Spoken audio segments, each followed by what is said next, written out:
Alright gang, today we're looking at solving cube root equations. So we have the cube root of x. What this means is that I have x raised to the 1/3 power. Okay, I'm going to take the power of my radicand, put it in my numerator, my index is my denominator. So x raised to the 1/3 power. Now the opposite of 1/3 is 3/1, right? So in the same respect, when I took the square root of x, and to get x by itself, I squared it, because that has an index of 2.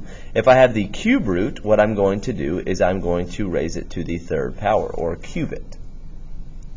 So step number 1, we're always going to isolate for the cube root, or the radical, just like I did for the square root. But now, instead of squaring it for step number 2, or to get rid of my square root, I'm going to cube it. Okay, what that means is to raise it to the 3rd power.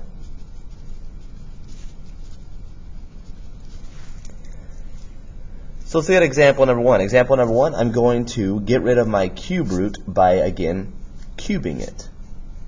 So we're raising it to the 3rd power, right? So that cancels out with that, and we're left with 2b plus 1 over here. Over here we've got 3 cubed, which is going to give me 27. Now we're solving it just like a normal equation, right? Let's subtract x to get b by itself. We've got 2b equals 26, so b equals 13. Now let's check and see if it's a solution, right? So we're going to plug it back in. We've got the cube root of 2 times 13 plus 1 equals 3. Cube root of 26 plus 1, which is the cube root of 27,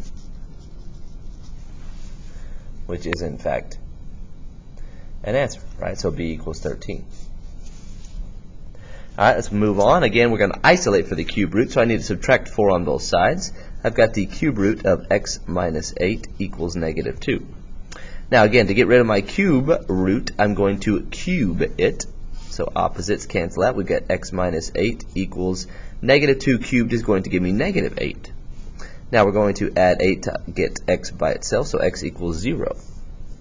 Let's check our solution. So we've got the cube root of 0 minus 8 plus 4 equals 2. So the cube root of negative 8 plus 4 equals 2.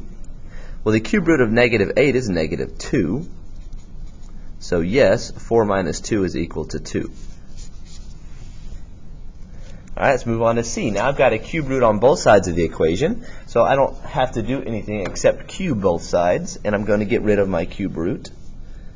So let's cube both sides. Those cancel out. Those cancel out. We get 7x equals 15x minus 40. Now to get x by itself, let's subtract 15x on both sides. Negative 8x equals negative 40. So x equals positive 5. Again, let's check ourselves. So we've got the cube root of 7 times 5 equals the cube root of 15 times 5 minus 40. So the cube root of 35 equals the cube root of 75 minus 40. So the cube root of 35 equals the cube root of 35. Perfect. Alright, let's look at D. D, I need to cube it to get rid of my cube root. So I've got 2x squared plus 1 equals negative 8. Now let's subtract 1 on both sides. I got 2x squared equals negative 9. So x squared equals negative 9 halves.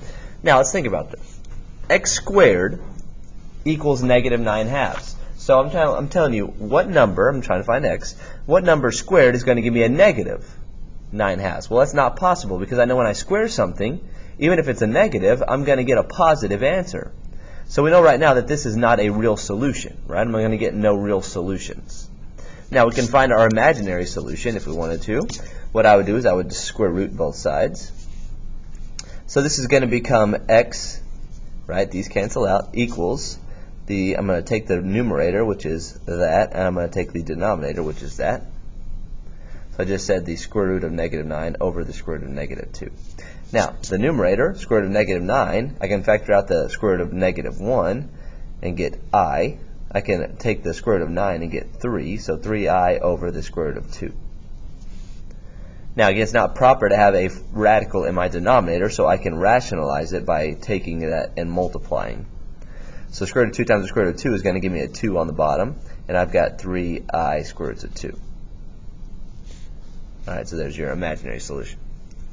Alright, looking at E, I've got my word problem, right? Nutty Snacks is introducing a new recipe for seasoned roasted cashews.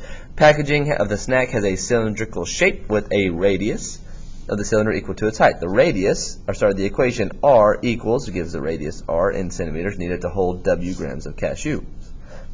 Right, so this is my weight. This is my radius. Find the approximate weight, W, of the cashews if the new package has a radius of 6 centimeters. So I'm telling you that the radius, R, is equal to 6. So we've got the equation 6 equals the cube root of 3W over 2 pi. Now again, we're going to get rid of my cube root by cubing it on both sides.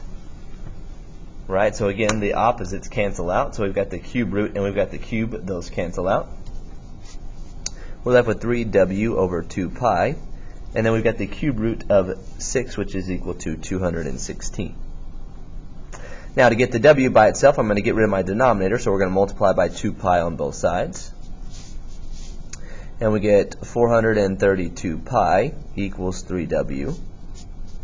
Last step, divide by 3 on both sides. And we get W equals, what's that, 144? 144 pi, I think. Yeah, sounds good to me. Alright, now to get the actual answer if you wanted to, and not in terms of pi, you can multiply it by pi, and you could get W equals ish 452.